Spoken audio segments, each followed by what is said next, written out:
Hello, and welcome to today's Aligned Modern Health Digital Doc presentation. We are joined by Dr. Hailey Spencley, one of our esteemed chiropractic physicians out of our Killdeer location in Illinois. Today, we are talking about all kinds of healthy habits as we start to wrap up what was hopefully a very fun summer and get back to the routines of kind of more daily life, like going back to school, getting back to the routines of work after perhaps some fun times and vacations. Before we dive into today's content, we'd just like to briefly introduce Aligned Modern Health, just in case this is your first time joining one of our Digital Doc webinars.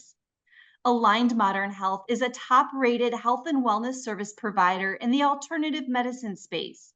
Alternative medicine simply means no drugs, no surgery. We really take an integrative approach to medicine and work with several different core service providers at each of our clinic locations. And we really aim to get to the root cause of why people are feeling what they're feeling and not just focusing on one siloed symptom or condition. We truly appreciate that each of our patients are unique individuals with unique health histories, concerns, and goals, and no two patients are the same. At each of our clinic locations, again, we are supported by several different services.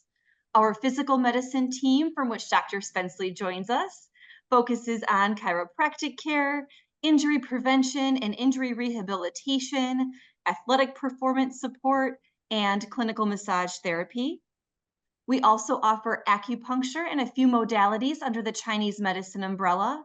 Acupuncture can also be amazing benefit to physical pain symptoms, both acute and chronic, as well as some kind of more intangibles like stress, anxiety, sleeplessness, men's and women's health and hormone balancing, digestive and neurological disorders, seasonal allergies. We also support this practice through a customized herbal medicine program and offer cupping and moxibustion and a few other modalities under the traditional Chinese medicine umbrella. We round out our services both in clinic and via telemedicine in several US states with our functional medicine and clinical nutrition practice. We like to say this practice does great benefit by doing a deep dive internally so we can understand why we feel what we feel externally. Through evidence-based diagnostic testing, we support gastrointestinal issues, autoimmune disorders, bloating, constipation, fatigue, migraines, hormone balancing for both men and women, food sensitivities, and this practice is also supported by nutritional counseling. Aligned Modern Health is in network with most major insurance providers, and we also offer free 15-minute consultations in case any of this has piqued your interest, but you'd first like to speak with a provider before becoming a patient.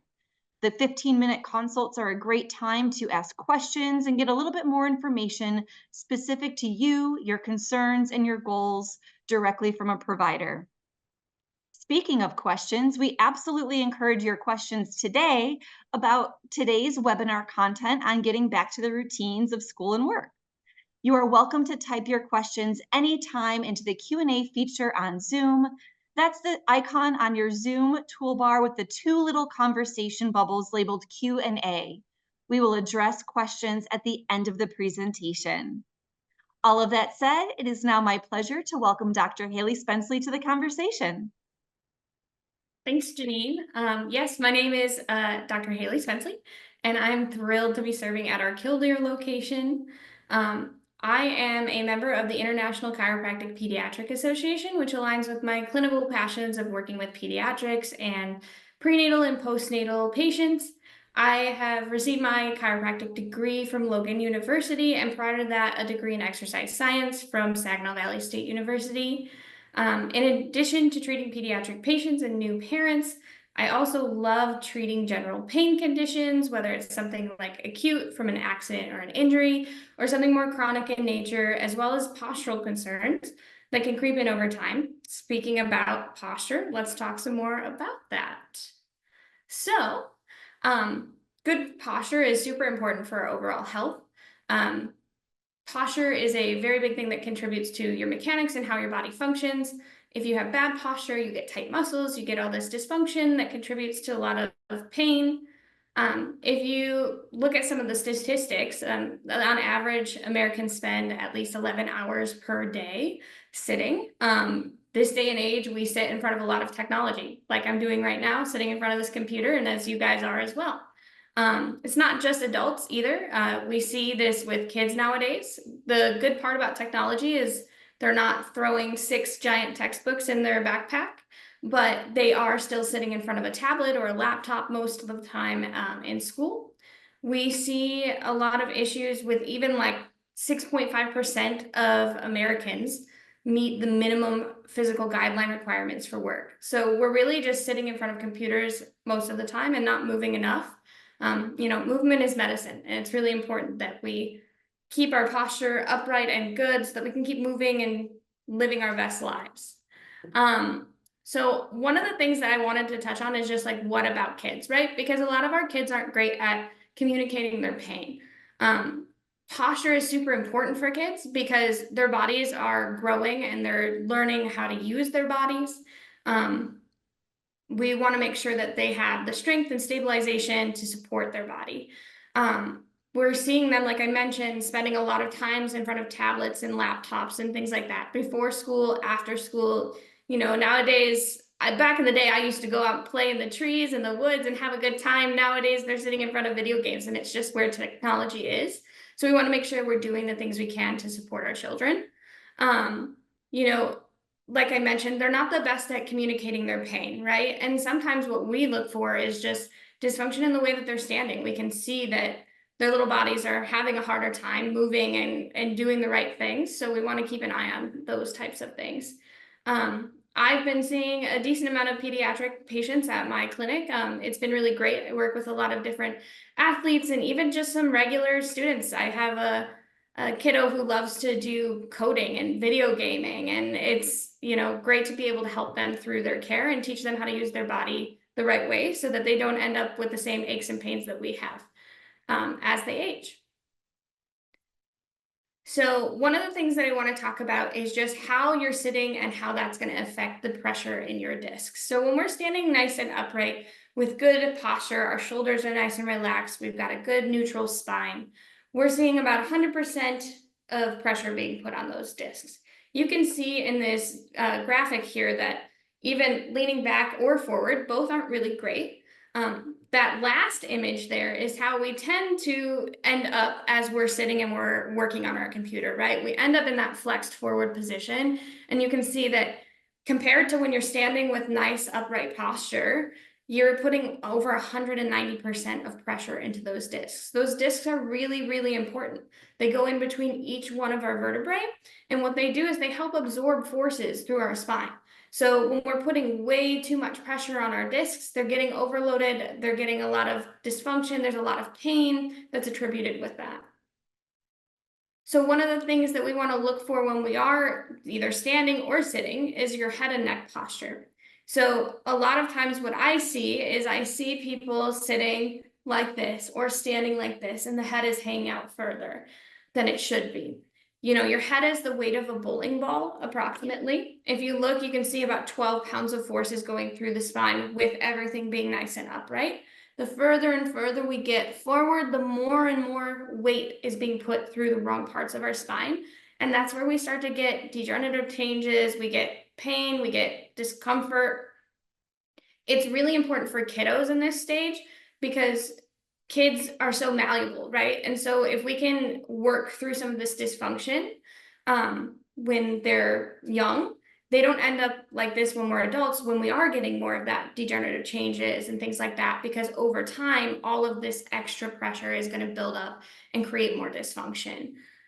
What I want to see for appropriate head and neck posture is keeping your chin slightly retracted. You're going to act as if your head's, now there's a string on the top of your head, it's pulling you slightly up. You want to think about elongating the muscles and everything in the back of your neck and thinking like tall and long. Now, we also want to make sure that your shoulders are relaxed down and back. And the next thing that I want to touch on is some stuff about your commute. Now, this is going to apply to everybody, kiddos, it's going to apply to parents, it's going to apply to really anyone, honestly, anytime you're in a car, in a vehicle, whatever it may be. So when you're sitting, you want to sit with your hips and your back resting against the back of the seat. Both of your hands, if you're the one driving, should be on the steering wheel with a slight bend in your elbows. You want to distribute the weight evenly throughout your body. So you don't want to be leaning more to one side, putting a lot of weight forward and rounding out your spine. One of the good things you can do that's going to help give you a cue and also just support the appropriate curve in your lower back is putting something like, we use Mackenzie rolls here in clinic. You can take a rolled up towel, you can take a pillow, anything honestly that can go back there and just support that curve. We want to make sure you have the appropriate curves in your spine.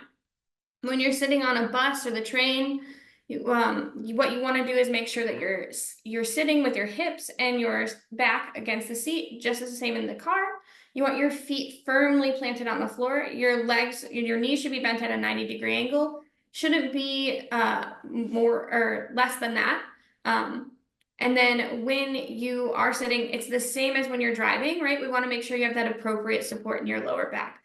One of the things that you can talk to your kids about is when they're on the bus, put a little, roll up your sweatshirt and stick your sweatshirt behind your back, right? Make sure that, I know when I was a kid, I was maybe not the best on the bus. And we want to talk about safety too, but in general, they should be sitting so that they're supporting their bodies. When we're looking at backpacks and bags, this is one of the things that I see that drives a lot of dysfunction, especially in kiddos, but also in adults too. What we really want to focus on is keeping the bag as light as possible. I know I have a tendency to throw everything I possibly can in my bag because I'm like, well, what if I might need this? I think an important thing to think about is, do I actually need this, right? Because the more stuff you put in that backpack or that brief bag, the more you're going to put that weight through your spine. So you want to make sure that you're distributing the forces equally between your sides. So what that means is you don't want to throw one strap on the shoulder. I have a patient actually that I've been working with for a while that they think that the main driver of some of their dysfunction is their whole life they had that bag on their shoulder, and just the one shoulder, and it was always their right shoulder. And now they have a bit of a lean, they have a natural tendency for those muscles to be a little more spasmed up on that side. It can create long-standing dysfunction. So we want to make sure that we're teaching our kids and we're teaching ourselves, right, to appropriately carry our bags. We also want to make sure that the backpack is not hanging too low on your back. That top of that backpack should be in line with about the top of your shoulder blades there. We just want to make sure that that bag can have the forces appropriately distributed through your spine. You want to have nice wide padded straps on both of your shoulders. I know a big trend that I've seen are those little mini backpacks with the real skinny straps. But if you guys are anything like me, like I said, I throw way too much stuff in my bags. So then you get those little tiny straps that dig in and they're going to contribute to more dysfunction. When we're talking about a brief bag, we really want to vary how you're carrying that bag. You don't want to leave it on just one shoulder. You want to switch shoulders. I know we have a tendency to have a dominant side, and that's typically the side that we throw it on, but I want to challenge you to try to switch it over to the other side and get a little more balance throughout your life there. The next thing that I want to just touch on is some things about desk ergonomics. So with desk ergonomics, I find that a lot of my desk workers are the ones that have the most chronic dysfunction and pain that we want to work through. Now, oftentimes I see problems in the shoulder, the neck, the wrist, the lower back, symptoms going kind of down into the arm. You might look at this graphic and think, why is this not 100%? And that's actually because what we see is that oftentimes people are rounding like this, they're putting a lot of pressure on their nerves, there's a lot of dysfunction that's going on, and we're getting those symptoms into the shoulder as well, or down into the arm, or all the way down into the fingers, right?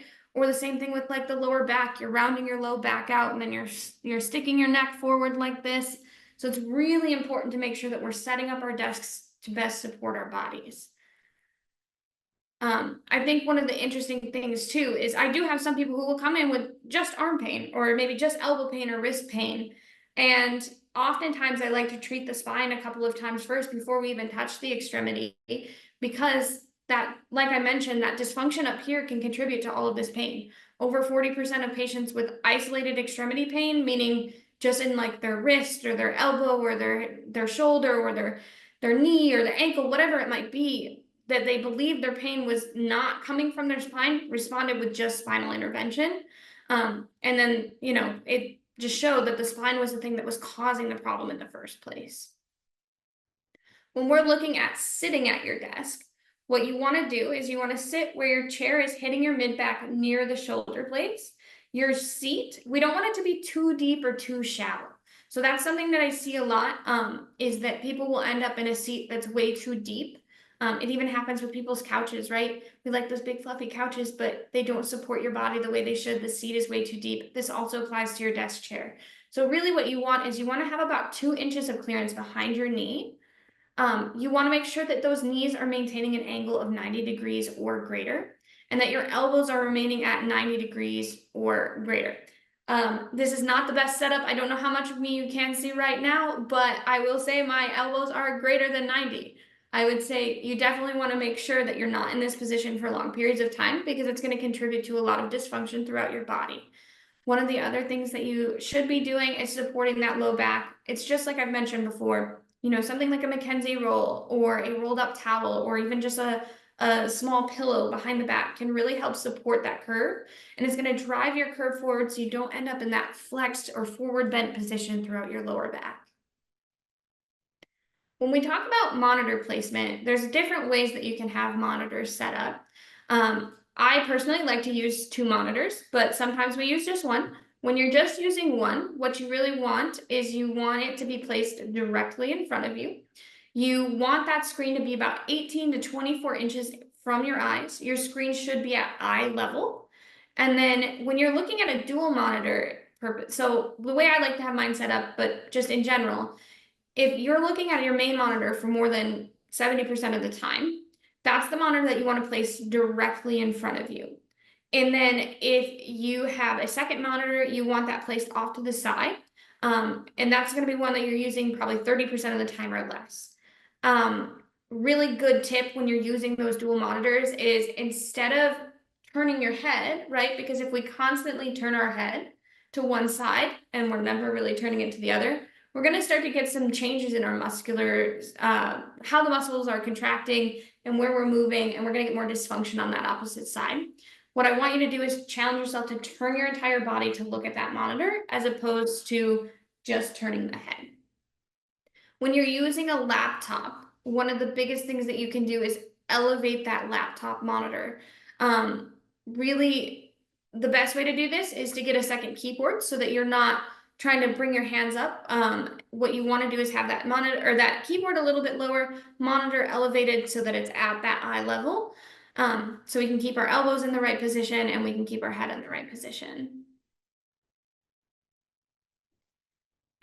I really love standing desks. So standing desks are something that are becoming much more popular. I've been able to write several notes for patients to be able to get standing desks at work, and it's made a huge difference. So one of the things that I love are the desks that can go sit to stand, so they have that variability where it's not, you don't have to stand all day long. You can sit, but also you can change your position, because like I said before, movement is medicine. It's important to move. It's important to take care of your body, and being able to have that change between a sit and a standing desk is super important. When we're looking at how that standing desk should be set up, it's the same thing with the monitor. It should be about eye level, and your keyboard height needs to not be greater than 90 degrees, or not to be less than 90 degrees. So one of the things that I often see when people do get these standing desks is that they don't ever actually appropriately raise their monitor. So what they're doing is they're standing, which is great. We're not in that seated position, but what we're seeing is they're rounding forward still because they haven't elevated their screen. So it's really important, even with those standing desks, and you can see it here, we've elevated the monitor in this graphic so that it's at that appropriate eye level height. You want to keep your knees nice and unlocked with a soft bend in them, your pelvis slightly tucked, and you want to make sure that you're engaging your glutes. The biggest thing that I think I work with people is the fact that they never properly engage their glutes. These bad posture positions that we put ourselves in, they get us used to using our lower back for everything and turning off our glutes. Glute engagement is super, super important to protecting your back and helping relieve some of that pain. Another thing that we want to make sure is that those shoulders are back and relaxed. We want to keep that chin slightly tucked, And you can add like an anti-fatigue mat on the floor if you're doing a lot of standing. The last thing that I want to go over and make sure that we don't forget about is stretching.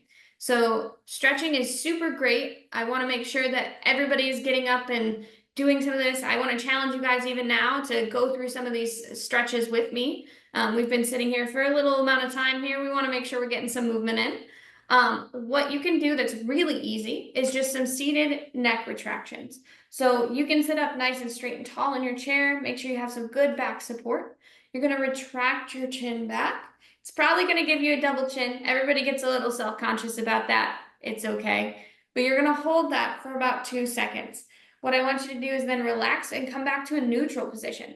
What a lot of people do, and it's one of the biggest mistakes I see here in clinic, is people will retract their chin back and then they jut their chin back forward. But what we're trying to do is reset you, right? Because you've just spent time at your computer, most likely with your chin jutted forward. What we want to do is we want to get your chin retracted and then we want to come back to a neutral position.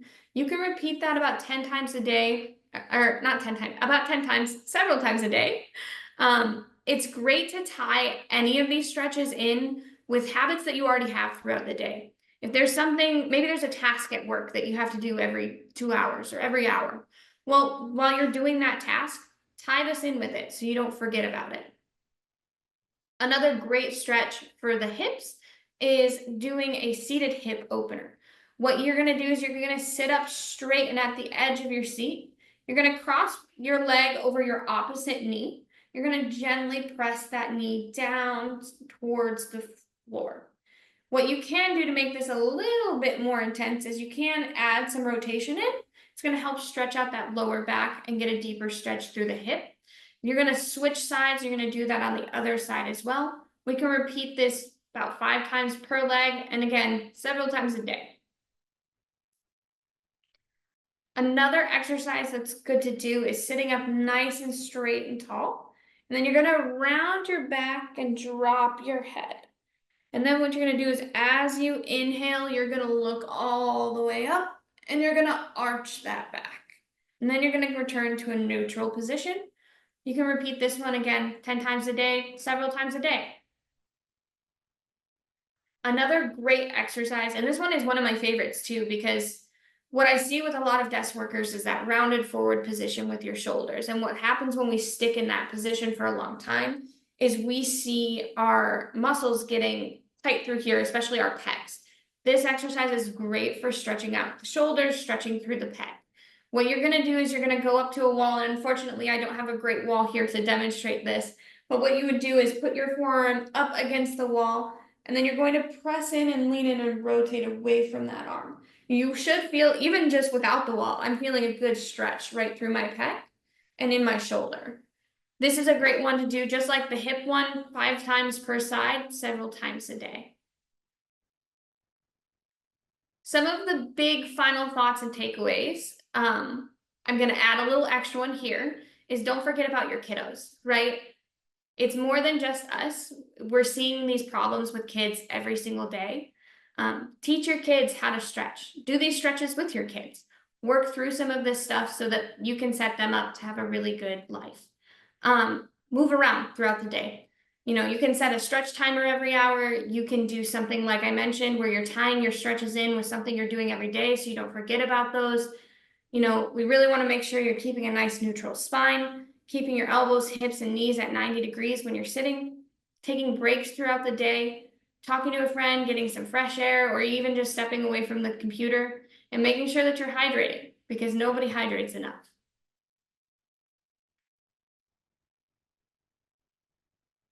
Thank you so much, Dr. Spencley. This was really great information for both folks returning to the work routines after a fun summer, and especially for what to keep an eye out for on our kids returning to school. If you have any questions, please continue to type them into the Q&A feature of Zoom. Again, that's the little icon that says Q&A with the 2 conversation bubbles. If you have any questions about this content or anything with Aligned Modern Health, you are also welcome to schedule a free and personalized 15-minute consultation for any of our practices with any of our providers. You can call 692-6700 or request this free consult online by visiting alignedmodernhealth.com. This is also a great option if you have any questions that you prefer asking privately as opposed to in front of a group on a webinar. We do have one question that has populated so far, Dr. Spencley. You had talked a little bit about sitting and sitting during a commute, sitting during your workday, or maybe at school. Do you have any tips or tricks if the stature of a person, whether adult or child, does not allow their feet to touch the floor if their back is all the way against the back of a seat on a bus or a train or in the car or at their desk? So it gets a little challenging on the bus or the train, those sorts of things.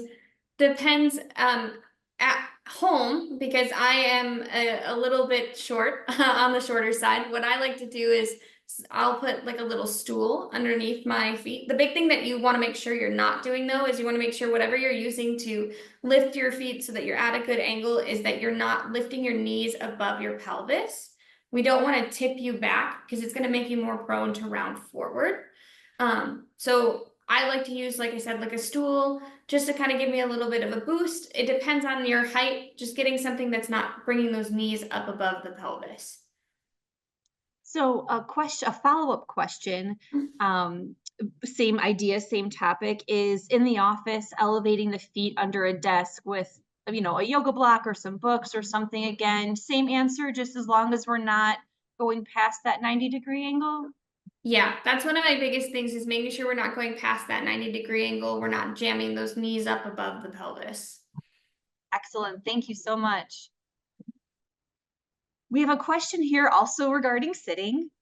We had suggested earlier in the presentation not to sit with our legs crossed. What is the reasoning for this? Can you tell us a little bit about, kind of how that may throw us out of alignment? And then if somebody does prefer that from a comfort level, alternatives or tips or tricks for crossing our legs when sitting? Yeah, I would say definitely if I don't really recommend crossing. I know it's really hard. I grew up always sitting crisscross applesauce, and so that's how I'd sit in my chair at work, and it's not great for you. Ideally, if you're going to cross, crossing at the ankles is better than crossing above the knee. A lot of times, just getting in and doing some extra stretches, going to maybe a yoga class and loosening up some of those muscles, it's likely why you have that tendency to want to cross. Um, Working through, like I said, crossing down at the ankles is best if you're going to cross. But even try doing some of that hip opening stretch and seeing how you feel after that might relieve some of that need to want to cross your legs. When we have our legs crossed like that, what actually happens is certain muscles get shorter and tighter. And then it's going to continue to reinforce that habit of, oh, well, I feel like I need to sit with my legs crossed, right? And what can actually happen too is it can contribute to some more pelvic distortion. And at least from where I came from with my school, we're taught the pelvis is like the foundation of your house, right? So if we continuously do things that throw off your pelvis, the rest of your body's going to have to compensate for that. So if you continuously cross, it can contribute to more dysfunction throughout your spine and just how your body's moving in general. Excellent. Thank you so much. We have another question here about stretching through the neck muscles. Mhm. We had talked a little bit about neck retractions and different things that are beneficial for the body, but this question is concerning safety based on conflicting information and opinions about stretching the neck that this guest has heard. Wants to know the safety, the benefits of even just turning the head side to side, up and down, tilting, and kind of exercising through the full range of motion. Can you talk a little bit about your perspective on that? Yeah, so one of the positions that people I think see the most about is keeping their head in prolonged extension. Working through and stretching your muscles, it's going to vary depending on who you are and what you have going on. It's always something that would be best to come in and do a consult about so we can make sure that what you're asking about is something that is safe for your body. That being said, some I like doing the chin retractions. You can get into some extension stuff, but again, that's something that I would feel more comfortable answering if somebody were to come in and do a consult because I don't know your health history or what's going on with your body to say what would be safe or not safe for you, if that makes sense. That absolutely makes sense, and it's a very medically ethical answer. Thank you so much. I know one of the things we do talk about with those neck retractions is just finding some balance, right? It's like we're always leaning forward, we're always looking at our phones, our tablets, our screens. Even kids in school now have many more, devices that they're on. So the neck retractions specifically, I think, are allowing us to kind of counteract that and bring some balance into our bodies when we're always leaning forward. That allows us to go, in the opposite direction a little bit. Other kinds of stretching, I think I would absolutely agree with you that it is best and to check somebody out and make sure we're giving really customized individual answers towards that. Thank you for that. If anybody has any additional questions, please go ahead and type them into the Q&A feature now. We have just another moment. Otherwise, we appreciate your time and for joining us on today's webinar. Our next Digital Doc webinar is the last of our summer calendar. That will be in 2 weeks on Thursday, August 22nd, and we will be talking about seasonal allergy support and specifically from an alternative medicine perspective. So through acupuncture, diet and lifestyle modifications, herbal medicine, etc. You are welcome to register for that webinar online at align.modernhealth.com. That brings us to all the time we have for today's session. Dr. Spencley, thank you so much for joining us. Everybody that is still with us live, thank you. And if you are watching on demand, we appreciate you. And you are very welcome to contact us with any questions you may have as well. Thank you so much. Have a great day. Cheers.